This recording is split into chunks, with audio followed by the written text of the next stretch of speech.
Europe 1. Europe Midi. Voici le débat d'Europe Midi en direct en public jusqu'à 14h. Faut-il rétablir la police de proximité? Eh bien, ça fait 3 semaines que de nombreuses questions se posent pour restaurer l'autorité dans les quartiers, pour repenser la mixité sociale, alors que la population dans certaines banlieues est avide de repères et veut être protégée. Voilà pourquoi on pose la question ensemble. Si cette police de proximité faisait son retour, si c'était elle qui pouvait recréer le lien entre les habitants dans ces quartiers, imposer le respect aux jeunes des cités. Cette police, je vous le rappelle, qui a été installée dans les zones sensibles en 1998 dans un objectif de prévention qui a été supprimé 5 ans plus tard sous Jean-Pierre Raffarin. On lui reprochait de faire trop de social justement. Mais est-ce que ça ne serait pas nécessaire? Qu'en pensez-vous? Eh bien, vous réagissez entre nos deux débatteurs du jour en studio au 3921 sur Twitter, hashtag E1 Midi. J'accueille d'abord Alexandre Brugère, maire adjoint d'Asnières, maire UMP en charge de la sécurité, et Nicolas Comte, secrétaire général du syndicat SGT Police.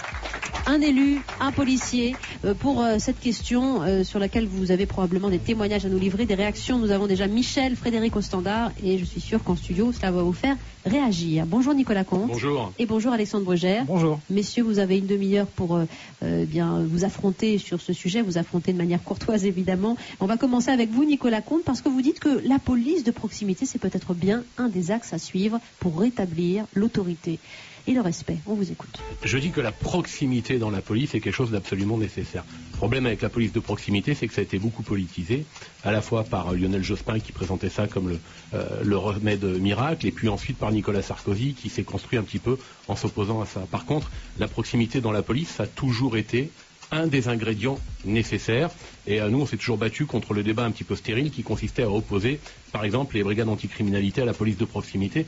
Je considère pour ma part que, par exemple, les brigades anticriminalité sont une partie intégrante de la police de proximité et c'en est une facette. Mais la proximité, j'allais dire tous les ministres de l'Intérieur qui ensuite se sont penchés sur les questions de sécurité, en ont fait plus ou moins. Alors, surtout à un moment donné, il ne fallait pas le dire, Michel Alliot-Marie a créé les unités territoriales de quartier, Brice Hortefeux, les brigades spécialisées de terrain, sont des unités qui font de la proximité. La partie dans laquelle on a eu le plus de difficultés, c'est qu'entre 2003 et 2007, et notamment après les émeutes de 2005, on a concentré l'ensemble des forces et des effectifs de police uniquement sur des unités d'intervention, et on a vu ce que ça nous coûtait, notamment en perte du renseignement et de contact avec la population. Vous aurez le temps d'y revenir largement, Nicolas Comte. Face à vous, Alexandre Brugère, maire adjoint d'Asnières. Pourquoi dites-vous que la police de proximité, Alexandre Brugère, ce n'est pas la solution au problème, justement? Posons bien les termes du débat. La police de proximité, c'est quelque chose de très particulier. C'est effectivement une politique qui a été mise en œuvre entre 1997 et 2002 par Lionel Jospin, qui consistait au fond à avoir une sorte de fusion des fonctions à la fois de police et de médiation sociale. Et ça a conduit à une chose qui est une réalité statistique, c'est une augmentation de 55% entre 1997 et 2002 des violences aux personnes. Moi je me méfie d'une chose, c'est du mélange des genres. Il y a dans nos collectivités des médiateurs qui font le travail de médiateurs. Mais le travail de la police, c'est de protéger les gens. Et vous le savez mieux que personne. Le travail de la police, notamment dans un certain nombre de quartiers de non-droit, c'est de rétablir l'ordre, rétablir la sécurité. Et je crois que ce que nous avons vécu, cette tragédie nationale, a amené tout le monde à la lucidité par rapport à cette situation. Donc oui, il y a de la proximité dans la police, non à la police de proximité qui conduit à une fusion des fonctions. Et puis j'ajoute une chose, et je le dis en tant que maire adjoint chargé de la sécurité d'Asnières-sur-Seine, il y a une police de proximité qui existe. Cette police de proximité, c'est la police municipale. Eh bien, vous avez respecté parfaitement votre temps imparti. Et je rebondis sur ce que vous disiez à l'instant, Alexandre Brugère. Attention au mélange des genres. Cet élu s'en méfie. On ne peut pas confondre médiation, sécurité. Il y a un risque, Nicolas Comte? Non, mais ce qu'il y a, c'est que, en fait, c'est une fausse image qu'on a construit la police de proximité. Moi, je suis d'accord sur le fait qu'elle a échoué, mais elle a échoué pour d'autres raisons. Elle a échoué parce que tout d'un coup, on a voulu calquer le même modèle entre des cités de la banlieue parisienne et des villes de province, parce qu'on en a fait un instrument politique de cette police de proximité. Mais quand elle a été mise en place, je pense à des expériences très précises, quand elle a été mise en place dans les premiers quartiers, moi à l'époque, je travaillais en Seine-Saint-Denis, j'ai suivi ce qui s'était passé sur la cité de Montfermeil, les policiers qui travaillaient dans la police de proximité à Montfermeil, ils faisaient pas de l'accompagnement social. Simplement, ils remplissaient un certain nombre de missions. Ils pouvaient à la fois un jour faire de la prévention du recel par exemple dans une école et le lendemain être en civil planqué dans un appartement vide sur un point de deal. L'avantage qu'il y avait, c'est qu'ils connaissaient leur terrain, qu'ils connaissaient leur quartier et qu'ils étaient connus. Donc à partir de là, d'une part, la population comprenait que le policier était au service de tous. Et deuxièmement, comme ils connaissaient le quartier, qu'ils connaissaient la population, ils avaient du renseignement. Et ce qui manque aujourd'hui, et vous faisiez allusion au terrorisme, c'est la remontée de renseignements de proximité. Justement, Montfermeil, c'était un bon exemple. C'est en quelle année, sous quelle impulsion, sous quel message et vocation politique? 1998, quand il y a eu la mise en place de la police de proximité. Le problème, c'est que c'était le début de la police de proximité. Donc on a pris grand soin sur, par exemple, une cité comme les Bosquets à Montfermeil et Clichy-sous-Bois, deux cités qui se touchent, on a pris grand soin de mettre les moyens nécessaires. Après, quand on a voulu généraliser tout ça, par contre, ça s'est cassé la figure parce que les moyens n'ont pas suivi. Un peu comme aujourd'hui, les zones de sécurisation prioritaires, ça marche, les zones de sécurisation prioritaires. Si demain, on veut les mettre partout, on échouera, parce que la structuration et les effectifs policiers ne pourront pas suivre. Très bien, alors on va du coup circonscrire un peu le débat. Est-ce qu'il faut rétablir une police de proximité dans ces quartiers sensibles, avec l'exemple de Montfermeil que donnait à l'instant Nicolas Comte, Alexandre Brugère? Pourquoi vouloir rétablir la police de proximité? Moi, je travaille tous les jours avec les forces de l'ordre en tant qu'adjoint à la sécurité. Je travaille avec la police nationale, je travaille avec la police municipale. Et je n'ai pas l'impression que cette police vient en vase clos. Je n'ai pas l'impression qu'elle n'ait, autant que moi, le contact avec les commerçants, avec les habitants. La question qui se pose, c'est qu'il y a 10 ou 15 ans, quand cette politique a été menée, nous avions une société qui était à la fois moins violente qu'elle ne l'est aujourd'hui, et il y avait davantage de moyens. Aujourd'hui, nous voyons bien, par rapport au contexte budgétaire, on a des moyens limités. Où est-ce qu'il faut mettre les priorités? La priorité, elle est simple, et tout le monde est d'accord là-dessus, gauche comme droite. C'est de reconquérir les quartiers perdus de la République. Et pour reconquérir ces quartiers perdus de la République, la réalité y est tellement tragique. Je vous parle du trafic d'armes, je vous parle du trafic de drogue, que je ne crois pas à autre chose que le rétablissement pur et simple de l'ordre républicain et la reconquête du territoire par les forces de l'ordre. Mais nous sommes totalement d'accord sur le fait que le renseignement, le contact avec la population et les commerçants est une nécessité. Non, mais comment on fait dans ces territoires perdus de la République? Alors, concrètement, on met des policiers en civil, on met des policiers armés casqués, on met l'armée? On parle d'une cinquantaine ou d'une soixantaine de zones connues de tous. Et s'il faut voir un avantage dans les événements que nous venons de vivre, qui sont des événements absolument tragiques, c'est qu'ils ont fait de la lucidité un comportement partagé. Cette réalité, laquelle est-elle? 50, 60 quartiers qui aujourd'hui ne sont plus du tout sous contrôle, dans laquelle la police ne peut plus rentrer. Donc je fais une proposition, je reprends à mon compte les propos de Xavier Bertrand. Je pense que dans ces quartiers, qui sont des quartiers perdus, la police doit pouvoir intervenir avec, en sécurisation, je le dis, des forces militaires. Pas en intervention, il ne s'agit pas d'envoyer l'armée faire la guerre dans les banlieues, mais on sait où sont les caches d'armes, on sait où sont les trafics. On connaît les appartements, on connaît ceux qui sont concernés. Et on ne veut pas y aller, on ne peut pas y aller parce que, à juste titre, les forces de l'ordre ont peur des échauffourées. Donc, voyez, la peur des échauffourées, c'est terminé. C'est une philosophie particulière, Nicolas Comte. On met la police avec une sécurisation militaire, on est loin de la police de proximité. C'est pas une philosophie, c'est une communication politique. Moi, j'ai toujours pas compris ce que faisaient les militaires. Très concrètement, vous envoyez donc des unités de police avec des militaires. Bon, la patrouille est prise à partie. Que font les militaires? Ils ouvrent le feu? Les militaires sont là pour sécuriser les interventions. Pardon, monsieur, comment ils sécurisent l'intervention? Je ne comprends pas quel peut être l'apport de militaires avec une patrouille de police. Pourquoi? Les militaires, ils ont un métier qu'ils font très bien, et notamment le travail que font les forces armées en théâtre extérieur est un travail remarquable. Mais ils ont des méthodes et des missions qui sont différentes. Les policiers sont formés spécifiquement pour assurer la sécurisation d'un certain nombre de périmètres lors d'interventions de police. Donc je ne comprends pas quelle est la valeur ajoutée de militaires, parce que très rapidement, on le voit déjà devant les points fixes, quand ils gardent des synagogues ou des écoles, ces militaires seront attaqués, ces militaires seront caillassés, tout comme sont les policiers, sauf qu'ils n'ont ni l'équipement ni la formation pour faire face à ce type de violence. Alors on va revenir sur ces quartiers sensibles, ces 60 zones de non-droit. Nicolas Comte face à Alexandre Brugère. Est-ce que dans ces quartiers, il faut rétablir la police de proximité? Vous qui voulez tous les deux plus de moyens, plus d'effectifs, on les met où? Comment on les déploie justement? Est-ce une solution que cette police plus médiatrice, police de prévention pour rétablir l'autorité? On en parle jusqu'à 14h avec vous. Et vos commentaires, vos témoignages au 3921 et sur Twitter, #E1 midi. À tout de suite. Europe 1. Europe Midi. En direct et en public jusqu'à 14h. Faut-il rétablir la police de proximité dans les quartiers sensibles? Face à face, Alexandre Brugère, maire adjoint d'Asnières en charge de la sécurité. Et il se méfie du mélange des genres. La police, nous dit-il, n'est pas faite pour la médiation. Il faut des moyens en termes de sécurisation justement de ces quartiers. Et il en appelait à l'armée tout à l'heure, mais on viendra sur ce point-là. Nicolas Comte, face à lui, secrétaire général du syndicat SGP Police, dénonçait la police de proximité qui a été trop politisée par la droite et la gauche. Mais il est pour cette proximité dans la police. C'est un ingrédient nécessaire justement à la restauration de l'autorité dans les quartiers. Nous avons Michel, messieurs, qui nous rejoint en 39-21. Vous nous appelez du Gers. Michel, bonjour à vous. Oui, bonjour à vous tous. Merci de témoigner et de nous dire ce que vous pensez du sujet. Est-ce que vous êtes pour cette police de proximité? Bien sûr, ça me semble indispensable. Mais bon, j'écoutais tous vos invités sur le plateau et bien sûr que la police a un devoir de sécurisation, mais aussi, je pense que la police, il faut qu'elle se fasse, enfin, je crois qu'elle voudrait bien, mais je crois qu'il faut qu'elle se fasse aimer de ses citoyens pour mieux aussi avoir des retours, comme on a pu le voir pendant tous ces événements. On s'aperçoit du jour au lendemain qu'on a une police de qualité et qu'on l'aime. Alors que la plupart des Français, dès qu'ils prennent un petit PV, sont les premiers à critiquer les mêmes forces de l'ordre. Mais je veux dire, c'est indispensable. Et les avoir patrouillant plus régulièrement vous permettrait, vous pensez justement, de recréer du lien entre les habitants et la police? Mais bien sûr, c'est indispensable. Ils sont là vraiment pour servir la population. Et moi personnellement, je trouve que c'est comment dirais-je, ils ont un rôle indispensable, même carrément une dimension sociale. Une dimension sociale. Alors là, ça vous fait tiquer, Alexandre Brugère, parce que c'est ce que vous rejetez justement dans ces missions de la police. Michel, reste à l'écoute avec nous, merci.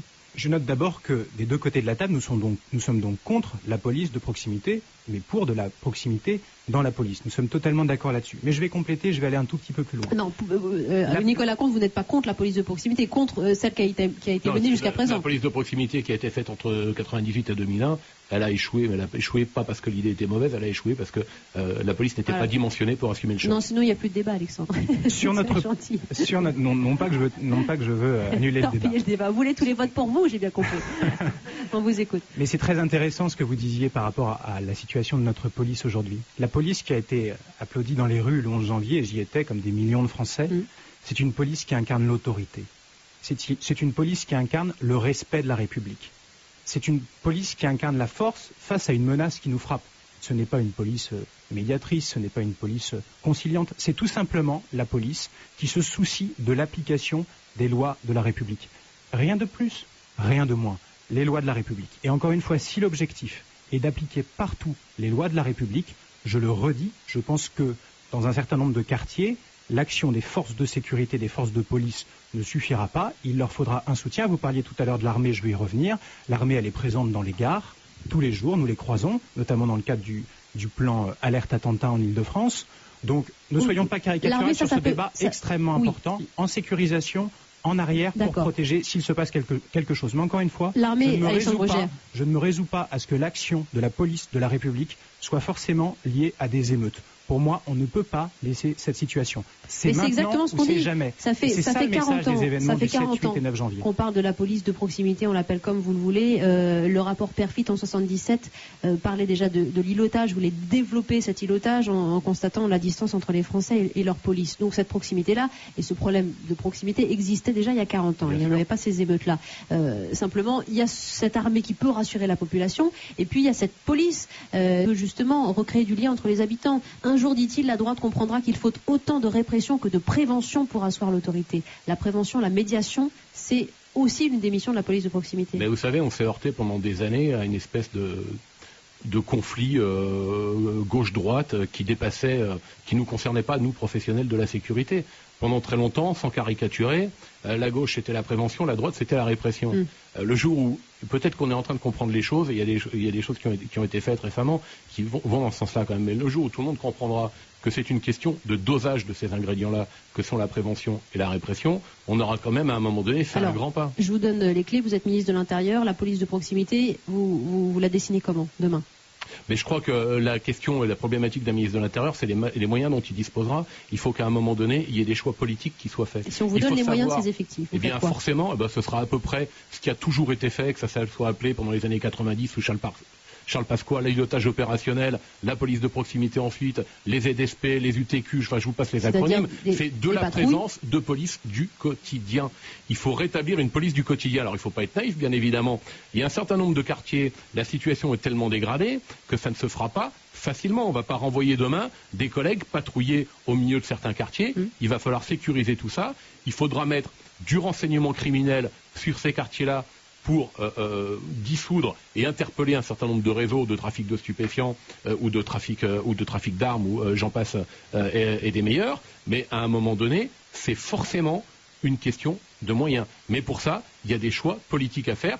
Et en plus, le risque, c'est qu'effectivement, on a aujourd'hui une menace terroriste qui est réelle, parce que vous évoquiez l'armée, mais l'armée, elle est là dans le cadre de missions antiterroristes. Il y a une menace terroriste qui est réelle, et le risque, c'est que tous les moyens, et on le voit avec les dernières annonces du ministre de l'Intérieur, tous les moyens nouveaux qui sont annoncés, soit sur l'antiterrorisme, c'est une nécessité, mais ça se fera aussi forcément au détriment d'un autre aspect de la police. Voilà, alors si vous avez les mêmes moyens, Alexandre Brougère, vous ne faites pas la même chose que Nicolas Comte, justement. Qu'est-ce que vous faites, vous? Non, mais je ne veux pas nous opposer non plus de manière artificielle. Encore une fois, l'îlotage, on en fait dans ma commune d'Asnières-sur-Seine.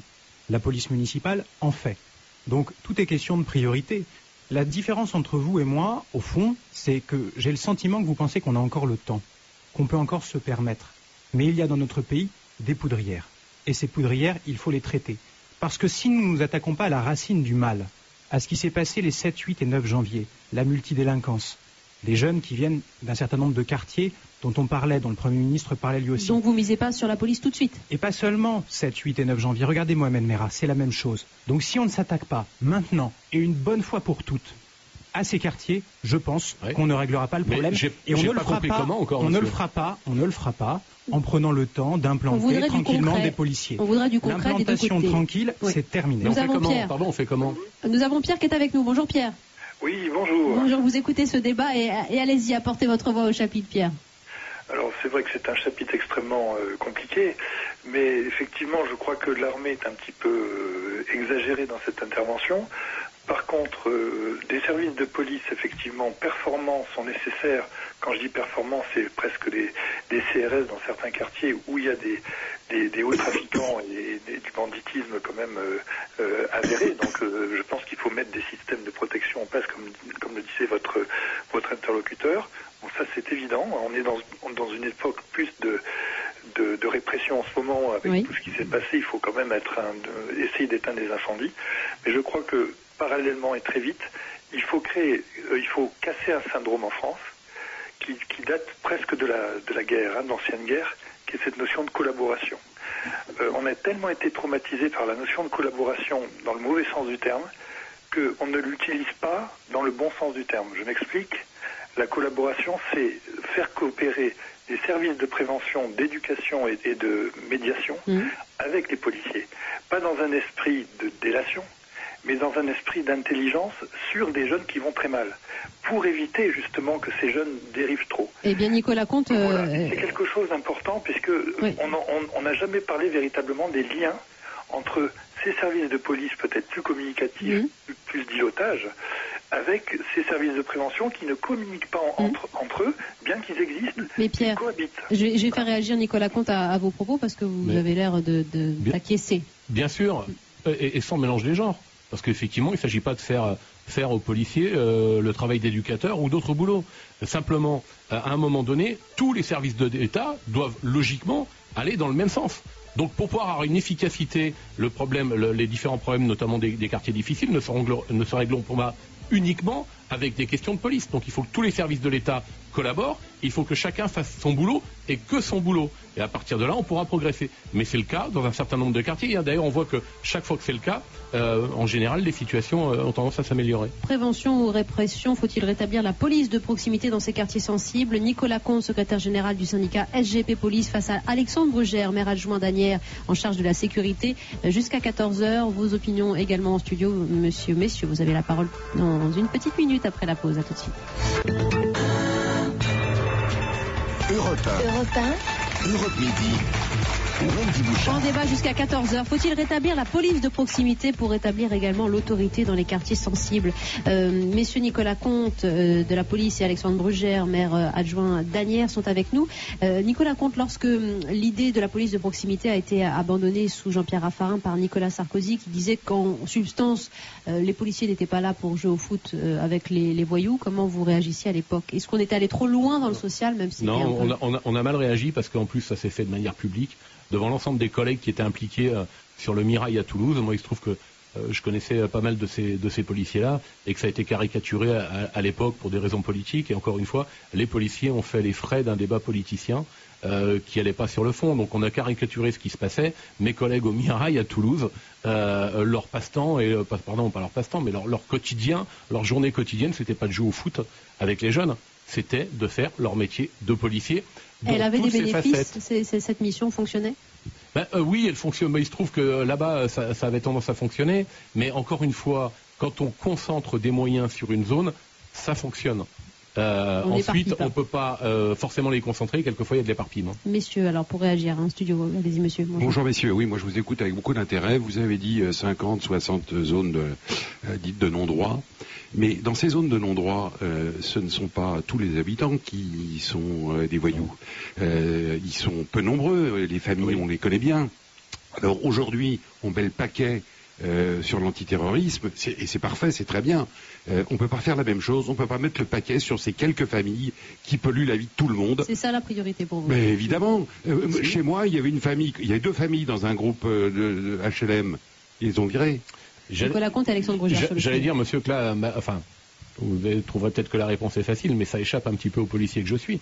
C'est-à-dire que les policiers, quand ils sont dans ces quartiers-là, quand ils ont affaire à des gens qui souvent sont les mêmes, ou qui sont issus de même famille ou de même gang, parce qu'il y a aussi le problème bien souvent du trafic de stupéfiants avec des gens qui travaillent dans un même business et finalement dans une même société de business de trafic de stupéfiants. On les connaît, on les identifie, on arrive quelquefois à les interpeller. Quand je dis on arrive, c'est quand on arrive à rassembler les éléments qui permettent de les présenter à la justice, mais qu'après il y a un certain nombre de choses qui nous échappent. Par exemple, le fait de pouvoir expulser des familles de leur logement, c'est quelque chose qui ensuite regarde la justice, mais n'est pas de la responsabilité de la police. Mais il faut évidemment un accompagnement judiciaire, mais là aussi, je ne veux pas opposer facilement police et justice. Il y a plein de magistrats qui font bien leur boulot, il y en a qui sont laxistes, mais il y en a plein qui font bien leur boulot, et la justice en France est dans un état de fonctionnement qui est dramatiquement faible aussi. Alexandre Brugère, pour compléter ses propos ou les rejoindre, je ne sais pas. On les connaît effectivement, et ce que vous dites est extrêmement juste. Ce ne sont pas tous les habitants qui sont concernés, et d'ailleurs ce sont les habitants de ces quartiers qui sont les premières victimes de l'agissement d'un certain nombre de voyous, de familles gangsters. Et c'est effectivement elles qu'il faut toucher. Mais j'y reviens encore une fois, c'est important. Police de proximité, ça a bien montré son défaut, 97-2002, explosion de la délinquance concernant les personnes, les faits, les violences faites aux personnes. Donc on ne peut pas reprendre un modèle qui n'a pas marché. C'est un peu comme si sur la compétitivité, on voit que les 35 heures ça ne fonctionne pas, on se met à faire 32 ou 30 heures. Sauf que regardez, on a un tweet là-dessus. France Gaulliste nous dit la police de proximité n'aurait jamais dû être dissoute. C'est une grosse erreur de Sarkozy car le renseignement commençait par là. Mais encore une fois, le renseignement c'est très amusant. Ma police municipale, elle passe son temps à être en proximité avec les gens, au contact, à faire de l'îlotage, à aller voir les commerçants, à aller voir les habitants. Mais vous avez l'État qui a une drôle de logique dans ce cas-là. Vous avez une baisse significative des moyens qui sont donnés aux collectivités.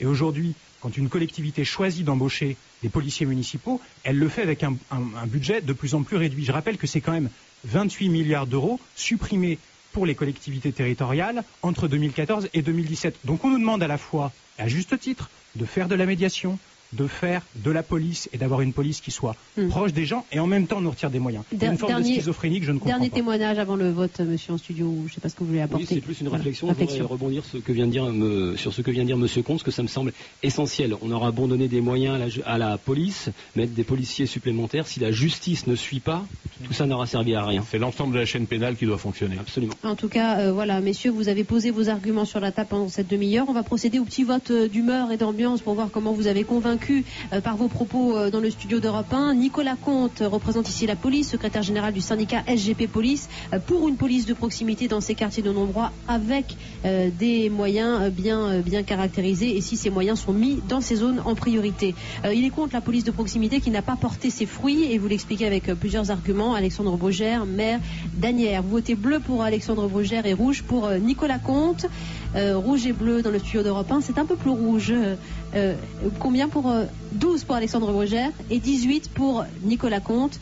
La police de proximité n'a peut-être pas dit son dernier mot, Alexandre Brugère, mais vous reviendrez pour un autre débat. Merci beaucoup, messieurs, dans le studio d'Europe 1. Merci à vous d'avoir participé à ce débat. On se retrouve demain, midi 14h.